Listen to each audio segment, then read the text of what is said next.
नमस्कार, आदाब। Crime petrol सतर्क के इस नए सीजन में आप सबका स्वागत है। लाशें जो अवशेष हैं उन कत्ल के केसेस की जो गुमनामी की अंधी गलियों में दम तोड़ गई है। लाशें उन लोगों की जिनका ठिकाना अनजान है, जिनकी कहानी बेजुबान है, जिनका खानदान बेनिशान है।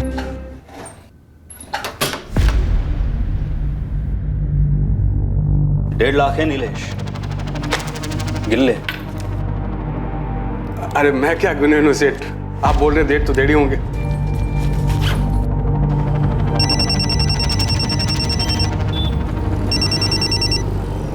बोला जाते भाव। हाँ, कैश उठाया नीलेश? जी भाव, बस लेकर ही निकला हूँ। पूरे 1.5 है ना? ओ भाव। हाँ सुन, कल सुबह ऑफिस आने से पहले बैंक में पैसे जमा करते हुए आना, समझा क्या? समझा भाव, वही करूँगा। ठीक है।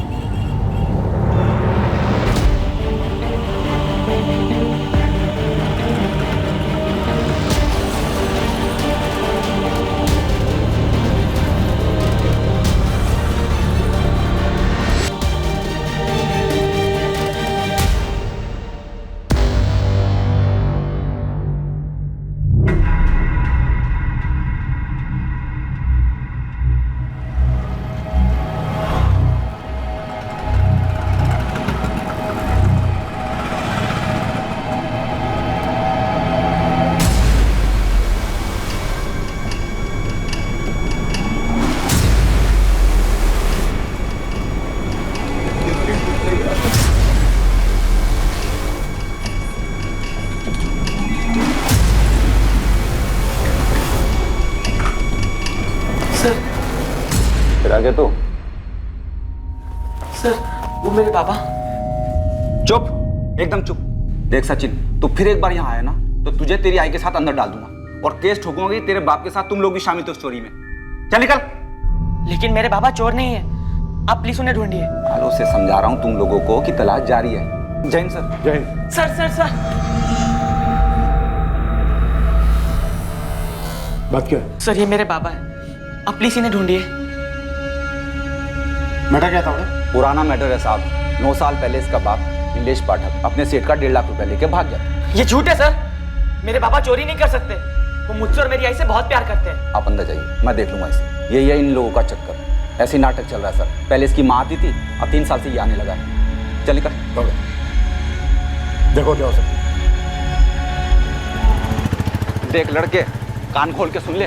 तेरे आई और तू माने या नहीं माने, लेकिन ये सच नहीं बदलेगा कि तेरा बाप चोर है। नहीं साहब। अभी तक अच्छे से बोलते आया हूँ, पर और नहीं। समझ ले सचिन, ये लास्ट वार्निंग दे रहा हूँ। तलाश का जुनून सवार था एक बेटे पर अपने पिता को ढूंढने का। 9 साल बीत चुके थे और नीलेश पाठक की कोई खबर नहीं आई। नीलेश का केस मानो खामोशी में खुल गया था। नीलेश पाठक का केस एक मिसिंग कंप्लेंट की तरह से दर्ज ही नहीं हुआ था।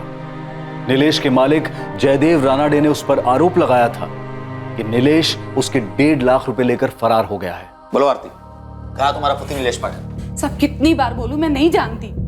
कल रात से सचिन के बाबा घर नहीं आए, फिर तो खुद जान निकली जा रही है। ये ऐसे नहीं बोलेगी, अंदर करो ऐसे।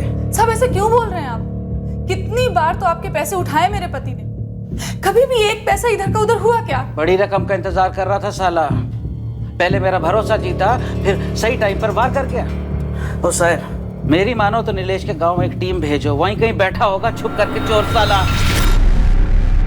आई, चाली में सब कह रहे हैं कि तेरे बाबा चोर है। नहीं बेटा, ऐसा मत सोच, वो सब झूठ बोल रहे हैं। तेरे पापा चोर नहीं हो सकते। तो फिर बाबा कहाँ गए? घर क्यों नहीं आए? मुझे नहीं पता।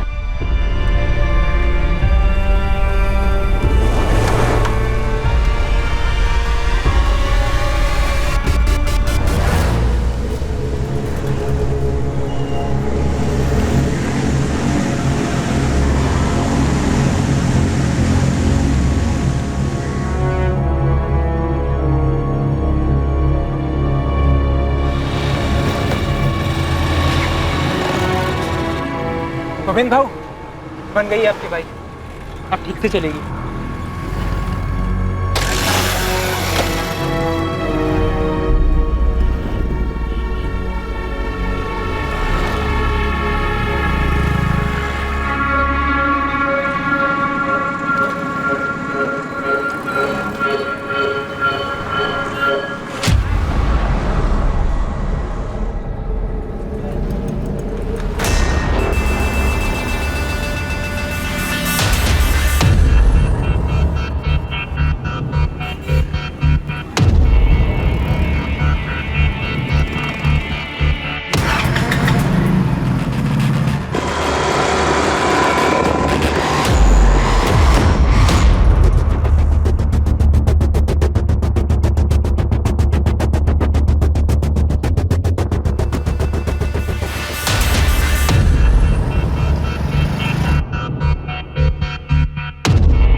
हाँ गोविंद बोल।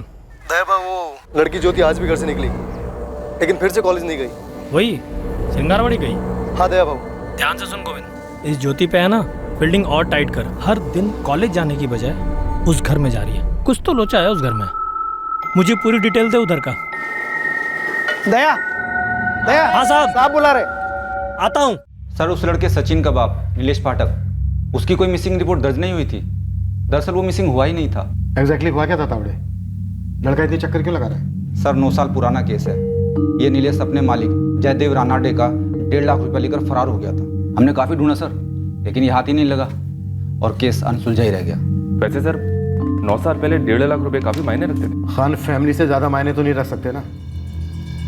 लड़का लगातार इंक्वायरी कर रहा है, दावे के साथ कह रहा है कि उसका पिता चोर नहीं था। तावड़े उसका कोई क्रिमिनल रिकॉर्ड था? सर वैसे तो कोई हिस्ट्री नहीं थी, लेकिन शायद एक साथ इतना पैसा देखकर फिसल गया होगा। पिछला तो फिर गिरा कहाँ? 9 साल तक कोई नामो निशान नहीं। अगर वो मान लें कि पैसा लेकर भी फरार हुआ है तो अभी तक उसकी कोई खबर क्यों नहीं मिली? एक काम करो तावड़े। जी। लड़के को लाओ, मैं उससे बात करता हूँ। ठीक है सर।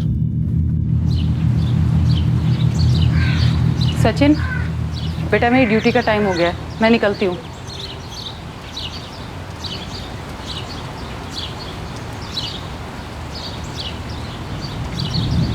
तू फिर थाने गया था? हमें भुलाना होगा उन्हें सचिन। तेरे बाबा वापस नहीं आएंगे। तो उन्हें खुद बोलने दो हमें सामने आकर। बेटा आज तक नहीं आए तो अब क्या आएंगे? आई बाबा हमें कभी नहीं बुला सकते और ना ही वो चोरी कर सकते हैं। बेटा 9 साल हो गए इस बात को, हमें उन्हें बुला देना ही बेहतर होगा। भूल जा इस बात को।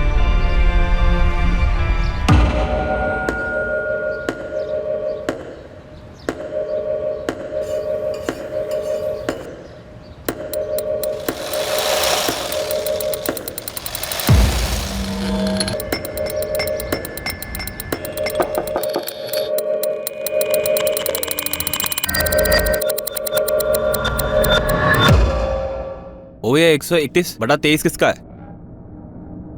इतने दिन से यहाँ मक्खी की तरह भिनभिना रहा है, अभी तक पता नहीं कर पाया। कई लोगों से पूछा, सब लोग बोलते हैं मत पूछ। तो मुझसे क्यों पूछ रहा है? बताइए ना, किसका घर है वो और है क्या उस घर में? माया। माया? माया जाल की माया? माया मैडम की माया।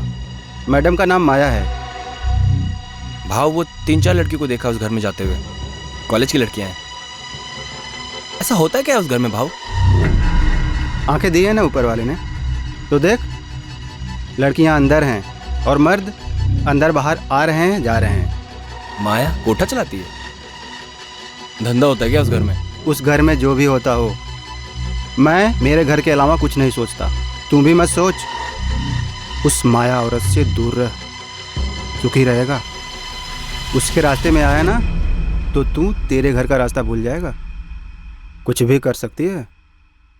कुछ भी कर सकती है से क्या मतलब है भाव? सुना है जादू टोना जानती है, उसके पास कुछ अलग सी ताकतें हैं।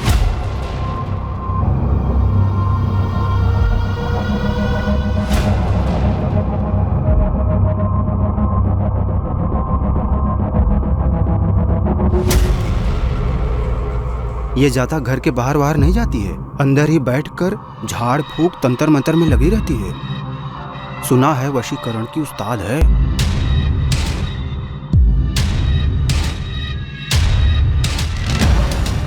और उसी घर में लड़कियों से धंधा भी करवाती है? अब सब तो यही बोलते हैं।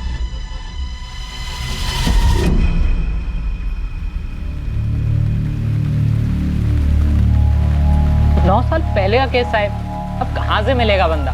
भाग गया होगा साहब पैसा लेकर।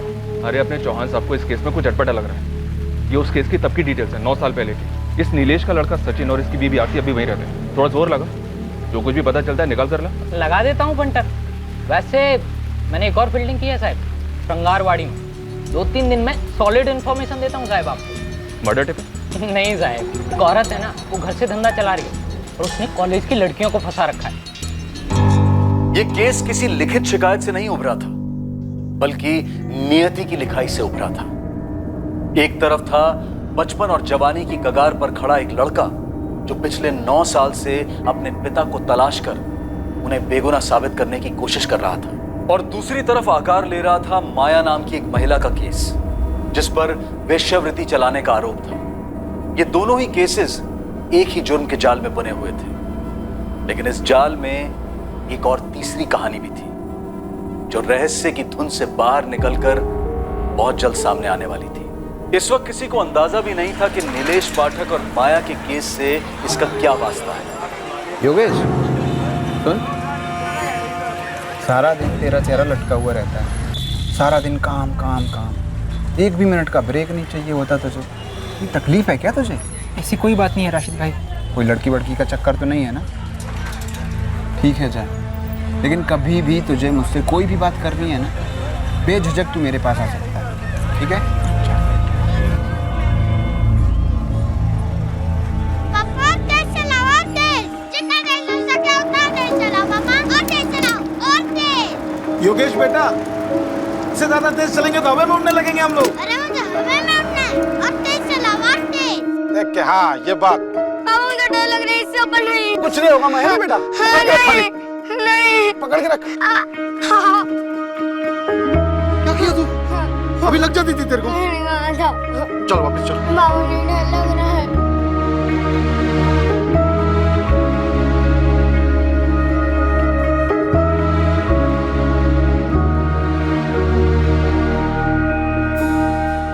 देखो योगेश, जो बातें मैं दूसरे लोगों को बताता हूं उनमें सिर्फ उम्मीद होती है और कोई जादुई चीज नहीं होती। फिर भी लोग तो आते हैं ना आपके पास। लोग उम्मीद लेकर आते हैं मेरे पास। मैं जो भी उनके लिए कर सकता हूं मैं करता हूं, लेकिन तुम्हारे केस में मैं सच में तुम्हें कोई मदद नहीं कर सकता। मैंने कभी तुम्हें झूठा दिलासा नहीं दिया है, आज भी नहीं दूंगा। मगर आप जानकार हैं, कुछ तो बताइए कि मैं उन्हें ढूंढ पाऊंगा या नहीं। ढूंढा उसे जाता है जो खो गया। तेरे बाबा खो नहीं गए, तेरे बाबा तुझे छोड़कर चले गए थे। यही कहा था ना तूने मुझसे। माँ, माँ, माँ, जगदीश भैया कह रहे पापा कभी नहीं लौटेंगे। सच बोल रहा है तेरा भाई। कहाँ गए पापा? हम सबसे दूर, हम सबको अकेला छोड़ के। क्यों गए हमें छोड़ के? उन्हें कोई और मिल गई है, उनके साथ चले गए। कोई और कौन? ये सब जान के हमारी तकलीफें कम नहीं हो जाएगी। नहीं, बाबा हमें छोड़ के कभी नहीं जा सकते, और बिना बताए तो कभी नहीं। मैं सब नहीं मानता। क्या वो कभी वापस आएंगे, कभी मिलेंगे? अगर वो चाहे तो। योगेश, अब तुम्हें आगे बढ़ना है, पीछे देखकर कोई फायदा नहीं है। मेरी बात मान ले, बाबा को ढूंढना बंद कर दे।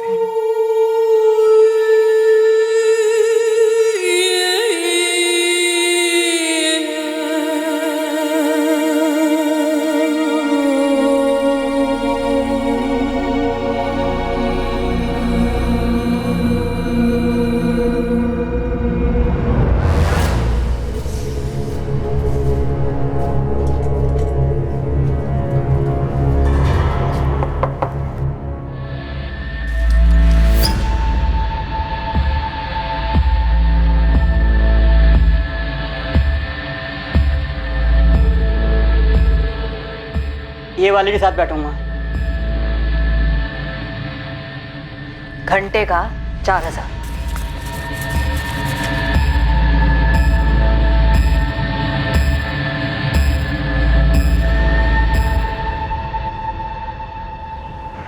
भाई खबर 100% सही है। इस वक्त 3 लड़के आए अंदर, और ये माया मैडम ही कोटा चला रही है।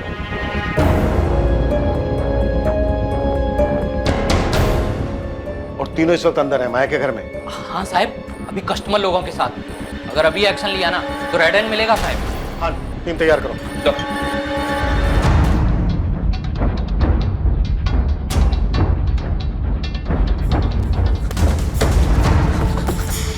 सर, मैं वो सचिन पाठक, वो तावड़े साहब ने बुलाया था। बाद में कर आना, अभी जल्दी में हूँ। चलो।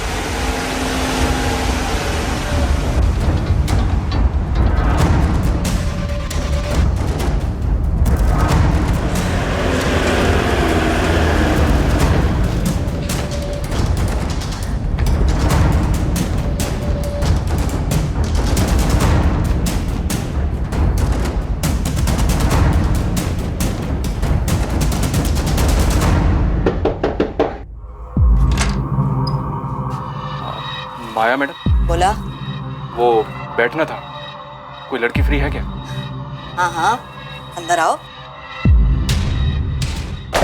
अरे कौन है तुम इन लोगों को? देखो अंदर का है। एक कोना चेक करो। छोड़ो।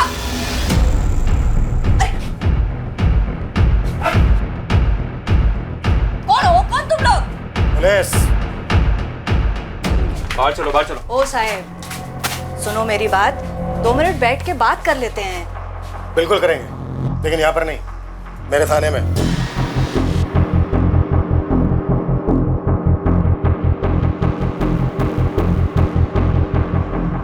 अरे साहब, इधर कुछ गलत नहीं हो रहा है।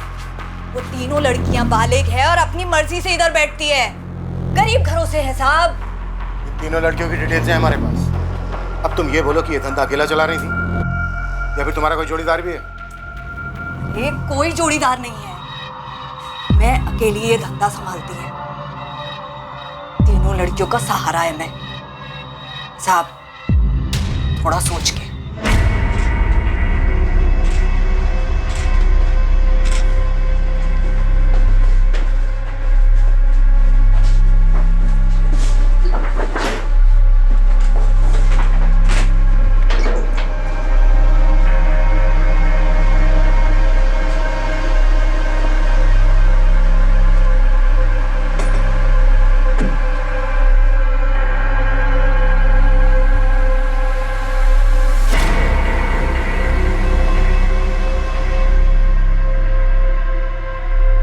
तू अपने साहब से बात कर, जो उनको चाहिए मैं देगी। ये नाटक नौटंकी करने का जरूरत नहीं है। जा बोल, बोलना। चुपचाप से खड़ी रहे।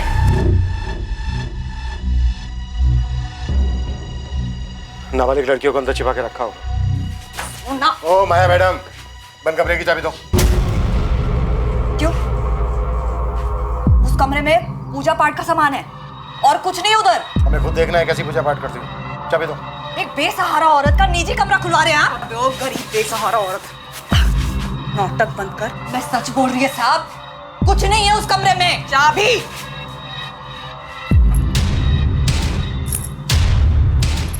साहब, मैडम, मैं सच बोल रही हूँ, उधर कुछ नहीं है। ओ साहब, सुनो तो मेरी बात।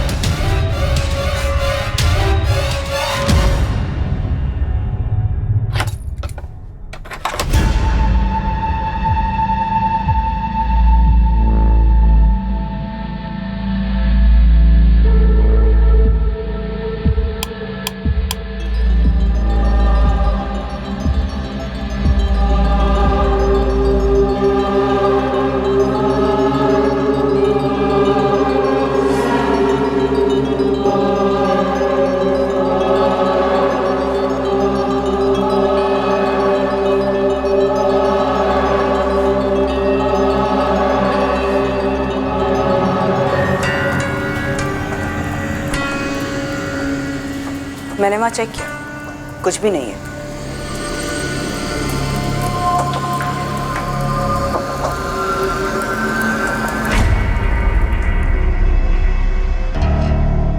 सर, ये औरत माया धंधे के अलावा जादू टोना भी करती है ऐसा लगता है। सर, ये खुद करती होगी या करवाती होगी? तांत्रिक पार्टनर होगा इसका। पता नहीं क्यों मुझे ऐसा लग रहा है कि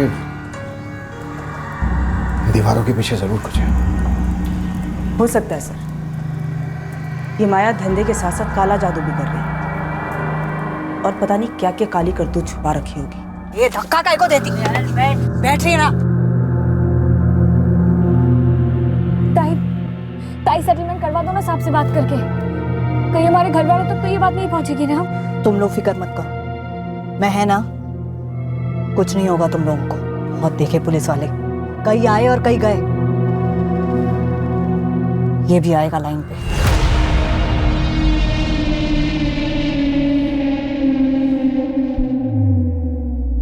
तावड़े। जी सर। अपने आदमी बुलाओ, ये दीवारें खाली करवाओ, अच्छे से चेक करो कि इनके बीच कुछ है क्या। जी सर। पद्मा, पड़ोसियों से पूछताछ करो। मुझे स्ट्रांगली डाउट हो रहा है यहाँ पे कुछ और भी होता है या फिर हुआ है। Okay sir.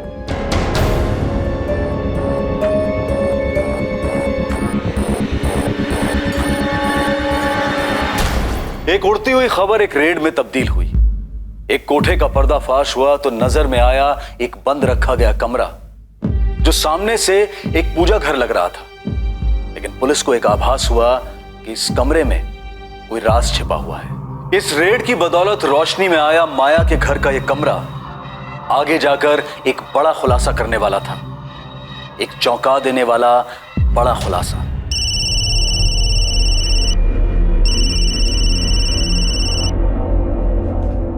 बोल पुरुषोत्तम। विनोद भाऊ बहुत बुरा हुआ। माया ताई के घर पुलिस ने छापा मारा है भाऊ। कौन हराम मुंह खोला रहे? वो सब पता नहीं भाऊ। छापे के टाइम पुलिस वाले ने पूजा वाले कमरे की चाबी ले ली माया ताई से। और क्या क्या क्या क्या पूछा क्या माया से? हाँ, क्या मिला उन्हें? नहीं मालूम भाऊ। वो माया ताई और लड़कियों को पुलिस वाले थाने ले गए भाऊ। ये फोन स्विच ऑफ कर दे और गुपचुप पूना के बाहर कहीं छुप जा, समझा?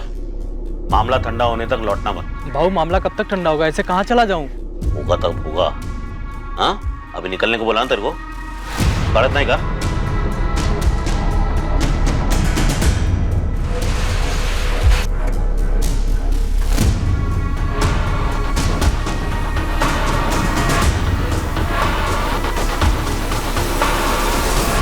अरे मैं क्या, पूरी शिंगरवाड़ी जानती है क्या होता है उस माया के घर में। तो ये कौन सी नई बात है? सालों से चलता आया है। और सालों से शिंगारवाड़ी के लोगों ने कुछ नहीं किया, एक पुलिस कंप्लेन तक नहीं की। बहुत डेंजर है वो औरत। पता नहीं कैसी कैसी चीजों में सुई हुई घुसाती है, नींबू मिर्ची फेंकती है। अगर उसके कोई मुंह लगा, उसने कुछ फूक फूक दिया तो? अच्छा हुआ कि किसी ने तो हिम्मत दिखाई। अब आप लोग थोड़ी सी हिम्मत कीजिए, इस माया का कोई ना कोई साझेदार तो जरूर होगा ही होगा। कौन है वो? उसके घर में एक आदमी आता है, विनोद भाऊ। हाँ, विनोद भाऊ बोलते हैं उसको सब। उसका पूरा नाम तो मेरे को मालूम नहीं, लेकिन वो ना उस माया का यार है, सालों से आ रहा है। माया उसके अपने पति के साथ रहती थी, तब भी आता था, अब भी आता है। दया। हाँ मैडम। मुझे इस विनोद की पूरी डिटेल चाहिए। ठीक है मैडम, आज शाम तक सारा चिट्ठा निकालता हूँ। हो साहब, सबसे पहले वो तीनों लड़कियों को छोड़ दो, उनका कोई गलती नहीं है। जगह मेरी है और धंधा भी मैं ही करती है। आपको मेरे को जितना मर्जी इधर रखने का ना, मैं रहेगी इधर। इतना तो कर सकते हो ना साहब? सर हम जानते हैं कि हम गलत काम कर रहे थे, और यकीन कीजिए सर, हम डिसेंट फैमिली से हैं और जो भी कुछ कर रहे थे मजबूरी में कर रहे थे। तुम्हारी पैसों की मजबूरी थी या किसी ने मजबूर किया तुम्हें इस काम को करने के लिए? प्लीज जाने दीजिए ना। हमारे घर वालों को तो लगता है हम कॉलेज जाते हैं, हमें शाम तक घर पहुंचना है। उन्हें किसी हालत में पता नहीं लगना चाहिए सर। आज नहीं तो कल पता लगना ही था, तो फिर आज ही सही। नहीं सर, प्लीज ऐसा मत कीजिए। तो मुझे पूरी कहानी चाहिए। तुम इस धंधे में कब और कैसे हैं? माया से कैसे मिले? वहाँ और क्या क्या धंधे होते हैं? इस काम में और कितने लोग शामिल हैं? सब कुछ बोलना होगा। बोला तो ना साहब, मैं अकेली औरत है, सालों से अकेला धंधा चला रही है, विधवा है मैं। पहले मैं खुद धंधा करती थी, फिर उम्र हो गई, फिर देखा कि लड़कियां खुद सामने से चल के आ रही थी, बस शुरू कर दिया। क्या करेंगे साहब, पेट भी तो भरना है ना। और वो जादू टोना वो सब जो उस कमरे में होता है? कोई जादू टोना नहीं है उधर साहब, मैं उधर सिर्फ पूजा करती है और कुछ नहीं है उस कमरे में। कुछ नहीं है तो फिर इतना डरी हुई क्यों? ऐसा कुछ नहीं है साहब, मैं उन लड़कियों के लिए डर रही है, उनकी कोई गलती नहीं है साहब। आपको मेरे ऊपर जो चार्ज लगाना है ना वो लगाओ, मैं बैठेगी ना जेल में, बस उनको छोड़ दो।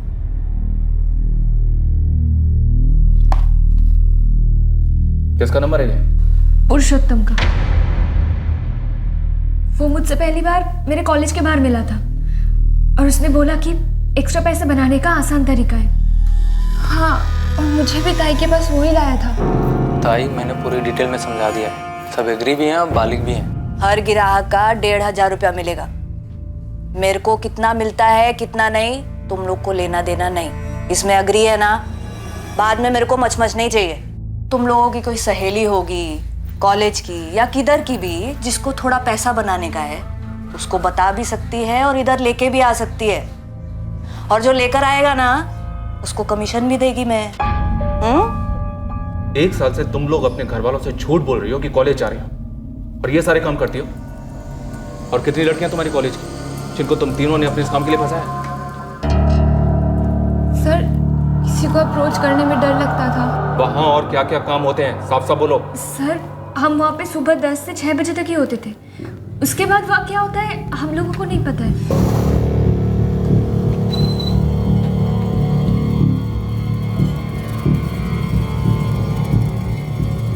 ये बगल वाली दुकान विनोद भाव की है? जी विनोद जोशी जी का ही है। कहाँ है ये विनोद जोशी?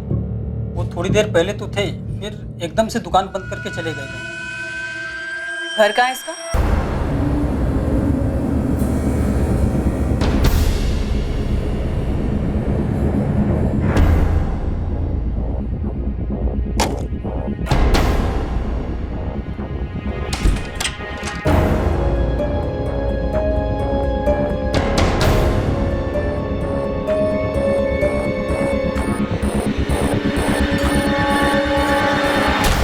वहाँ तुम सिर्फ धंधा और पूजा ही नहीं करती हो, बल्कि जादू टोना, काला जादू टाइप भी कुछ करती हो। साहेब मैं उस घर में सिर्फ 2 टाइम पूजा करती है, वो कब से गुनाह होने लग गया है बताइए। उस घर से हमें टोने टोटके का सामान, सुइयां, नींबू, मिर्च। अरे साहेब वो तो सब एक तांत्रिक आया था कई सालों पहले, वो छोड़ के गया था। मैं तो उस सब चीजों को छूती तक नहीं है।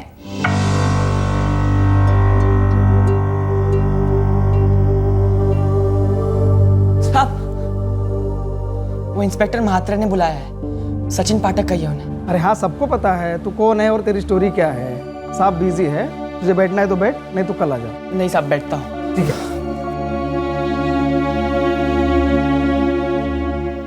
कभी नहीं, माया ने तुम्हारे सामने वो कमरा कभी नहीं खोला? नहीं सर वो कमरा तो हमेशा बंद रहता है। ये तुम्हारी मैडम माया कोई जादू टोना या झाड़ फूक वगैरह करती है क्या? क्या सर हम तो ये सब पहली बार सुन रहे हैं। हाँ मतलब ताई बड़ी धार्मिक टाइप की लगती है, टाइम टू टाइम जाप भी करती है और प्रार्थना भी करती है। ताई चाय बनाई थी आपके लिए। ठीक है उधर रख लो।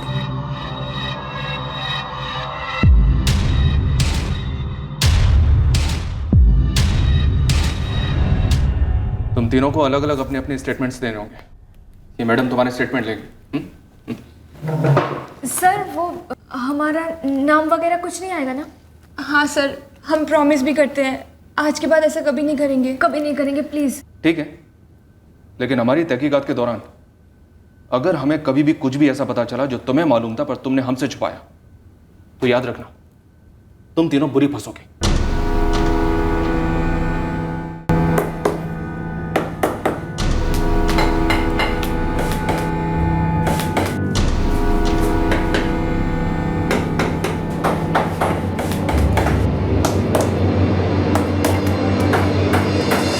बकवास कर रहे हैं मैडम? पुलिस वाली क्या हुई, कुछ भी अनाप शनाप बोलेंगी? मेरे पति का दूर दूर से वास्ता नहीं इन सबसे। तो फिर कहाँ छुपा है आपका पति? फोन क्यों स्विच ऑफ है विनोद जोशी का? मेरा पति एकदम इज्जतदार आदमी है मैडम, 20 सालों से सही तरीके से अपना काम कर रहा है। काम से गया होगा कहीं और फोन किसी कारण बंद रखा होगा। ये 2 और 2 मिला के बहुत बड़ी गलती कर रही है आप। महिमा जी हमने ऐसी मन घड़न नाम नहीं निकाला आपके पति विनोद जोशी का और धमक पड़े हैं आप एक काम कीजिए, श्रृंगारवाड़ी में आप अपने पति की फोटो घुमाइए एक बार माया के घर के पास और पूछिए औरत से, आदमी से, जिस मर्जी से पूछिए कि आदमी है कौन। फिर देखिए कितने इज्जत से नाम लेते हैं वहां के लोग आपके पति विनोद जोशी का।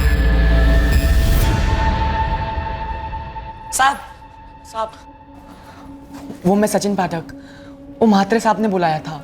वो नीलेश पाठक केस के लिए? यस सर, वो मेरे फादर है जो 7 साल पहले कुछ पैसों के साथ गायब हुआ था। चोरी का केस दर्ज है ना? नहीं सर, वो 9 साल पहले गायब हुए थे। सब कहते हैं उन्होंने चोरी की थी, लेकिन सब झूठ कहते हैं। आप पता लगाइए ना प्लीज। हाँ हमने हमारी टीम को काम पे लगा दिया, सर्च कर रही है। कुछ भी हाथ लगेगा तो मैं बताएंगे। तौड़े साहब यहाँ तो कुछ नहीं है और लगता नहीं कि दीवार के पीछे कुछ हो। साहब को लगता है यहाँ कुछ गड़बड़ है, इस धंधे के पीछे कुछ और भी है।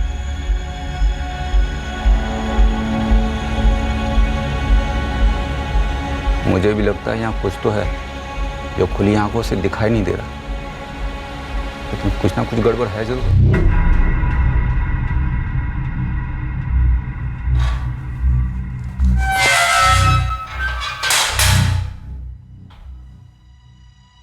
कुछ भी नहीं मिला था? सर वैसे तो कुछ नहीं, लेकिन यहाँ कुछ ठीक नहीं लग रहा है। यहाँ हवा में कुछ तो है। सर आप ही की जैसी तगड़ी फीलिंग मुझे भी आ रही है। ये धंधा, ये पूजा पाठ, सर इस सब के पीछे कुछ और चक्कर है। घर सील कर दो, एक एक ईंट तराशेंगे, इस माया को भी तोड़ेंगे।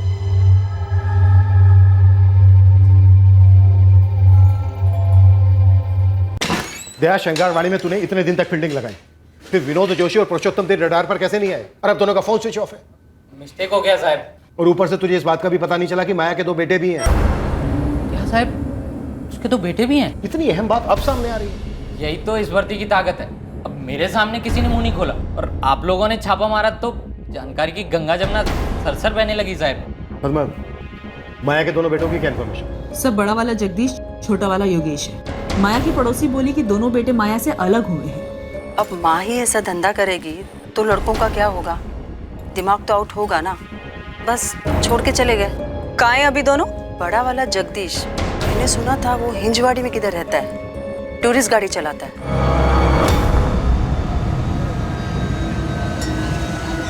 छोटा वाला मैकेनिक है योगेश, पता नहीं कहाँ चला गया। 3 साल हो गए उन्हें गए हुए, जगदीश और योगेश को, लेकिन दोबारा कभी इधर देखा नहीं। फिर ये माया का पति कब मरा? मरा कहाँ? सब बोलते कि सालों पहले उसे छोड़ के चला गया था। 1 मिनट पर, माया के पड़ोसी ने तुम्हें क्या बताया कि माया का पति उसे छोड़कर चला गया था? यस सर, मेरी 2 औरतों से बात हुई जो माया के घर के बगल में ही रहती हैं। लेकिन माया ने मुझसे बोला कि वो विधवा है। सालों से अकेला धंधा चला रही है, विधवा है मैं। हाँ, उसने साफ साफ बोला था कि वो विधवा है, अकेली औरत है। अब ये पकड़ी गई सर, इसमें कुछ तो झोल है। पक्का ही हमसे झूठ बोल रही है। माँ, जगदीश भाई तेरे पापा कभी नहीं लौटेंगे। सच बोल रहा है तेरा भाई। कहाँ गए पापा? हम सबसे दूर, हम सबको अकेला छोड़े। क्यों गए हमें छोड़ के? ये सब जान के तेरे बाबा वापस नहीं आ जाने वाले, बस हमारी तकलीफें बढ़ेंगी। तो मैडम माया, तूने हमसे बोला था कि तू अकेली कोठा चलाती है? हाँ। तो ये विनोद जोशी और पुरुषोत्तम क्या करते हैं? तेरे साथ पूजा पाठ करते हैं, जादू टोना? कहाँ हैं दोनों?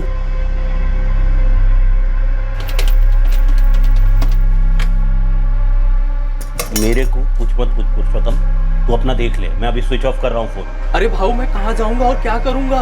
अबे 3-4 महीना ना कहीं पर भी पड़ा रहे, बाद में लौटा ना, सब ठंडा हो जाए तब। धंधा वाला मामला होता तो ठंडा भी हो जाता। पुलिस तो पूजा वाले कमरे के पीछे हाथ धोकर पड़ी है, पता नहीं उन्हें क्या दिख गया वहाँ पे। ये कुछ नहीं दिखेगा उन्हें, कुछ नहीं मिलेगा, समझा ना? तू बस, तू और मैं ना उनके हाथ नहीं लगने चाहिए। 4-5 महीना गुल हो जा, किधर चुप जा, तब तक माया संभाल लेगी। तूने हमसे कहा था कि तू विधवा है, अकेली, यही कहा था ना?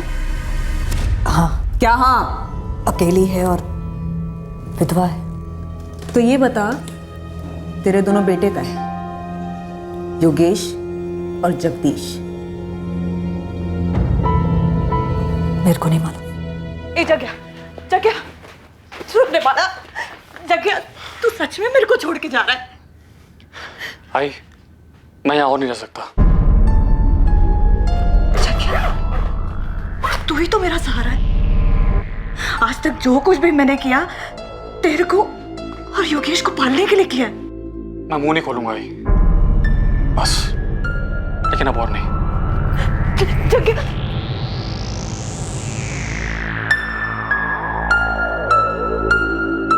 आई, मैं जा रहा हूँ। किधर जा रहा है तू? घर छोड़ के जा रहा हूँ, मुझे अपना रास्ता खुद ढूंढना है। पहले जगदीश चला गया, अब तू भी चला जाएगा तो तेरी आई के साथ कौन रहेगा? इस घर में मैं कभी दोबारा वापस नहीं आऊंगा। खून पसीना एक किया दोनों के लिए, लाज शर्म सब कुछ भुलाया, सब कुछ। लेकिन दोनों जवान बेटे अपनी आई को छोड़कर चले गए। इतने सालों में एक बार फोन करके भी नहीं पूछा। मेरे को नहीं मालूम वो लोग किधर है। तेरा पति प्रशांत भाटे कहाँ है अभी? तूने तो हमसे कहा था कि तू विधवा है, लेकिन पता क्या, हमें पता चला वो मरा नहीं, तुझे छोड़ के गया।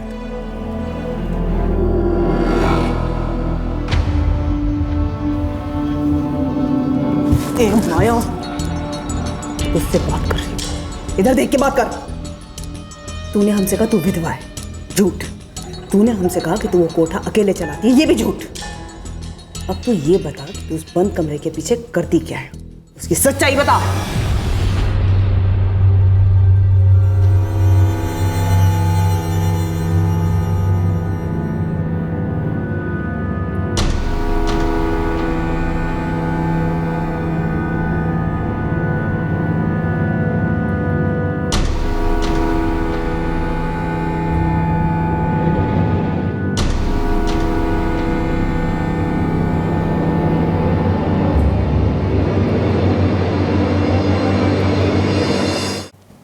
मैं मानती है कि मेरा पति प्रशांत भाटे मेरे को छोड़ के गया।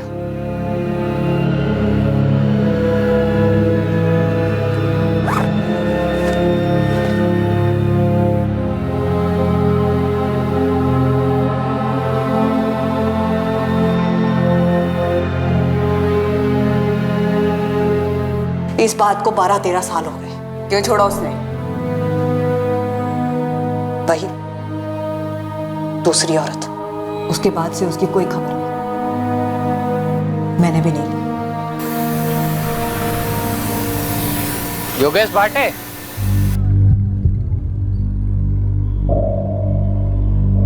जी तू माया भाटे का लड़का है ना? पुलिस ने अंदर किया उसे, घर पे रेड पड़ी है। देखिए, मेरा उससे और उसके धंधे से कोई वास्ता नहीं है। और तेरा बड़ा भाई जगदीश, उसको भी ऐसा ही लगता है? मुझे नहीं पता कि उसे क्या लगता है और क्या नहीं लगता। अपने कर्मों का फल तो मिलना ही था मेरी आई को, लेकिन आप लोगों मुझसे कहा। जगदीश, 10 साल पहले तुम्हारी चाली में एक बूढ़ी औरत रहती थी, दुर्गा। हाँ, दुर्गा ही रहती थी।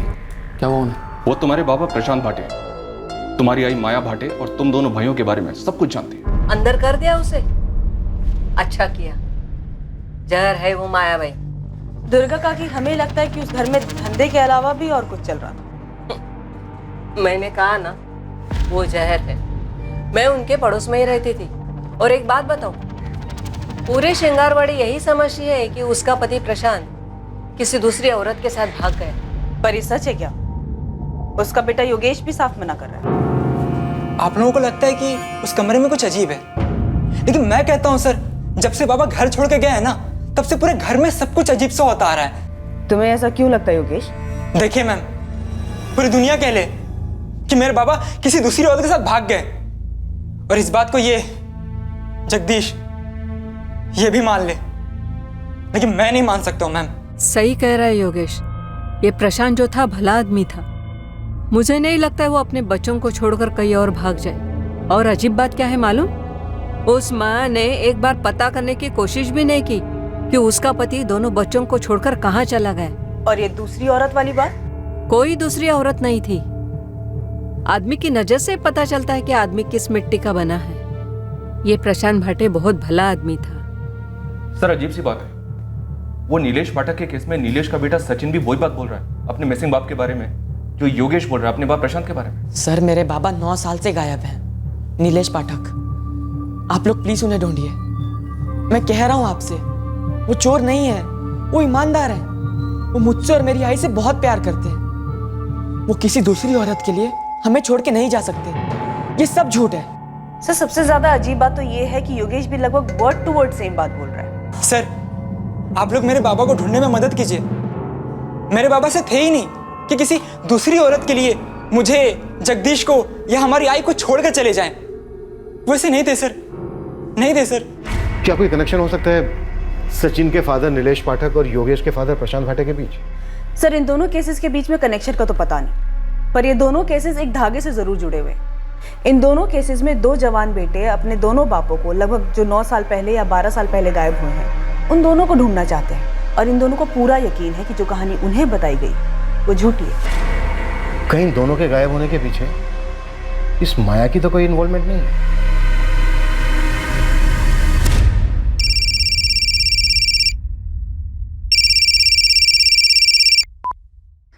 हेलो, अगर मेरा मेरा नाम नहीं आया तो मैं एक काम की बात बता सकता हूँ। तू कौन बोल रहा है? पुरुषोत्तम। ओ पुरुषोत्तम, चल बोल अब, तेरी माया ताई के घर में क्या हो रहा था और उस कमरे का सच क्या है? आप लोग बेकार में उस कमरे के पीछे पड़े हो, वहाँ कुछ नहीं मिलेगा, लेकिन मैं एक मर्डर के बारे में बता सकता हूँ। मर्डर? किसका मर्डर? किसने किया?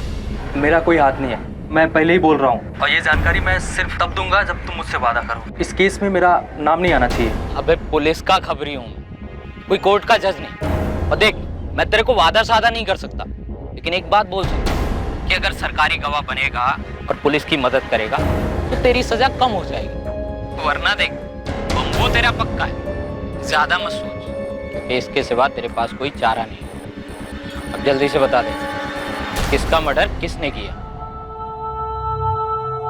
वो क्यों चले गए? वो हमें ऐसे छोड़कर नहीं जा सकते। अगर छोड़कर गए भी हों तो ऐसे बिना कुछ बताए क्यों गए? ये अधूरेपन को कुरेदने वाले सवाल इंसान को सालों सताते हैं, रात रात भर जगाते हैं कि वो जो अपना था, हमारा सबसे करीबी इंसान, वो हमें इतनी बड़ी सजा कैसे दे गया। सचिन और योगेश दोनों के लिए उनके पिता हीरो थे। दोनों के लिए यह कबूल करना असंभव सा था कि अचानक उनके पिता किसी दूसरी औरत के लिए उन्हें हमेशा के लिए छोड़कर चले गए। दूसरी तरफ माया के घर का वो बंद कमरा इन्वेस्टिगेटिंग टीम को इनडायरेक्ट सिग्नल्स दे रहा था, आभास दिला रहा था कि उस घर में कुछ विचित्र होता आया था। पुलिस को हो रहे आभास में एक सच्चाई थी, और इस सच्चाई को माया के अलावा एक और आदमी जानता था, और वो था माया का प्रेमी विनोद जोशी, जो कि इस वक्त फरार था। और इस सच का एक हिस्सा माया को लड़कियां देने वाला दलाल पुरुषोत्तम भी जानता था। इस तथाकथित पूजा वाले कमरे की हकीकत क्या थी? आखिर उन दीवारों में ऐसे कौन से राज दफन थे जो पुलिस को इतनी मजबूती से अपनी तरफ आकर्षित कर रहे थे? कल के एपिसोड में हम माया की जीवन गाथा के जरिए इस केस का खुलासा करेंगे, हर राज, हर रहस्य का पर्दाफाश करेंगे। अब मैं अनूप सोनी आपसे विदा लेता हूं। कल रात आपसे फिर मुलाकात होगी। याद रखें, क्राइम और आपके बीच में सिर्फ इतना फर्क है कि आप कितने सतर्क हैं। सतर्क रहें, सुरक्षित रहें। जय हिंद। क्राइम पेट्रोल्स के और भी दिलचस्प कहानी देखने के लिए हमारे चैनल को सब्सक्राइब करें और बेल आइकॉन दबाना न भूलें।